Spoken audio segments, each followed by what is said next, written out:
আমার পাশে যে গাছটি দেখতেছেন, গাছটির নাম হচ্ছে আকন্দ গাছ। এটা একটি ঔষধি গুণ সম্পূর্ণ উদ্ভিদ। এই দুই ধরনের গাছ হয়ে থাকে, সীতাকুন্দ এবং লালাকন্দ। সীতাকুন্দর ফুল হয়ে থাকে সাদা, আর লালাকন্দর ফুল হয়ে থাকে বেগুনি কালারের। এর ফুল, পাতা এবং ডাঁটা একটি ঔষধি গুণ সম্পূর্ণ উদ্ভিদ। আমাদের অনেকের শরীরে খোসপাঁচটা হয়ে থাকে।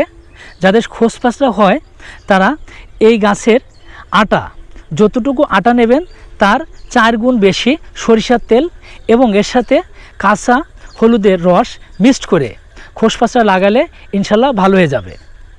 এছাড়া আমাদের শরীরের কোনো অংশে যদি ব্যথা হয়ে থাকে, এই গাছের যে পাতার সোজা সাইডে তেল দিয়ে গরম করে সেঁক দিলে ইনশাল্লাহ ব্যথা রিমুভ হয়ে যাবে।